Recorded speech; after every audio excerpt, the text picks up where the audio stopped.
Have you ever thought about the entire human story being told through just two people? It's a wild idea, right? But that's exactly what the Apostle Paul does in his letter to the Romans. He frames all of history, our identity, everything, as a tale of two men, Adam and Christ. So, let's dive in and unpack this powerful way of seeing the world and our place in it. Okay, so the whole argument really hinges on this powerful contrast right here. On one side, you've got an inheritance, something that's just passed down to us from Adam, whether we like it or not.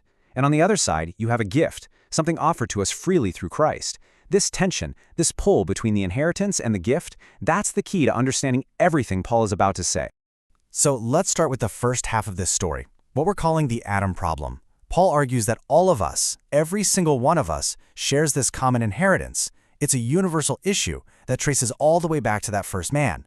We're going to see just how one person's actions could have such massive consequences for everyone. Paul zooms in on one single moment, one single act of disobedience.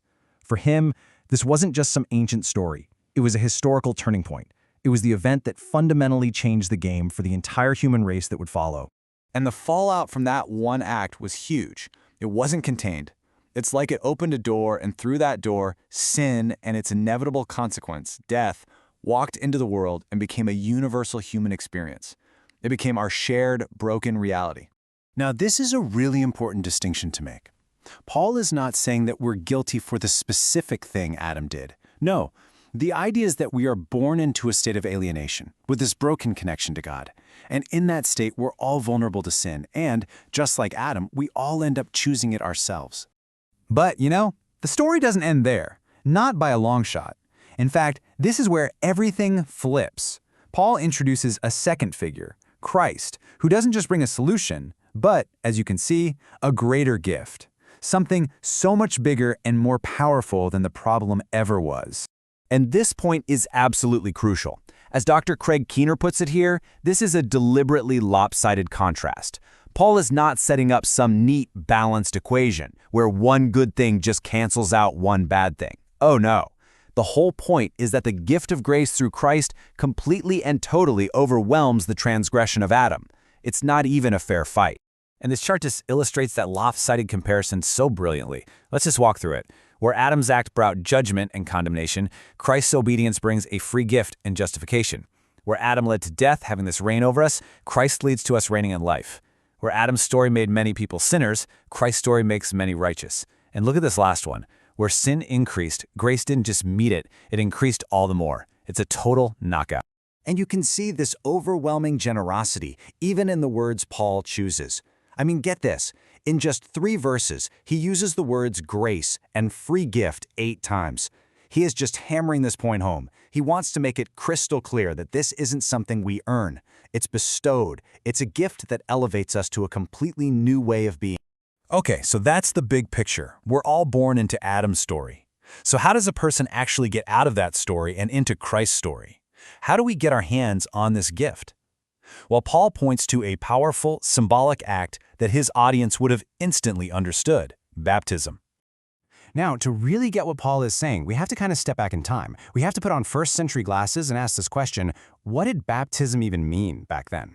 Because that word wasn't a blank slate. It was loaded with meaning, especially from Jewish tradition, which is what we need to look at next. You see, for a Gentile, a non-Jew, who wanted to convert to Judaism, baptism was a huge deal. It was this non-negotiable act of conversion that symbolized a total break from the past. It was seen as washing away their old life, and it was so powerful that it was understood to literally dissolve their old family ties. It made them a new person. Dr. Keener gives us this fantastic analogy to help us get it. Baptism is like an engagement ring. See, the commitment of the heart, that's faith. That's already happened. But the ring is the outward, public sign that seals the deal. It declares to everyone, I'm committed. It's the visible proof of an invisible change. So here's the crucial point. When Paul talks about Christian baptism, he's tapping into all that rich meaning. He's saying that going down into the water is a picture of being united with Christ in his death. It's dying to that old life, that old self from Adam.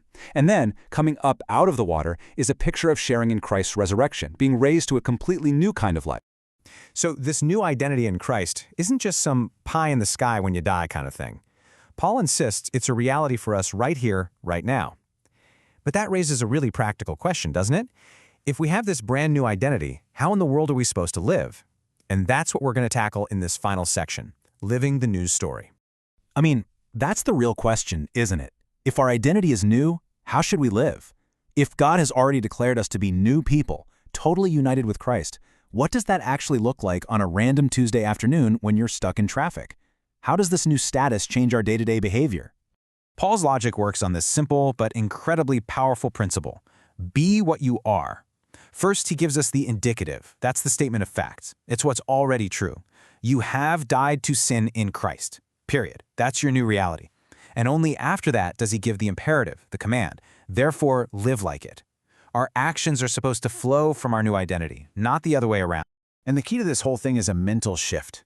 Paul uses this word reckon, which is basically an accounting term. It means to calculate something to consider it true. Just like God reckoned Abraham as righteous, we now have to actively align our own self-perception with God's verdict on us. We have to count ourselves as being dead to sin's power and alive to God. And Paul brings this whole incredible argument to a close with one of the most famous lines he ever wrote. It's the final, stark contrast. On one side, you have what sin earns, its wages, and that's death. But on the other side, you have what God gives, a free gift, and that is eternal life.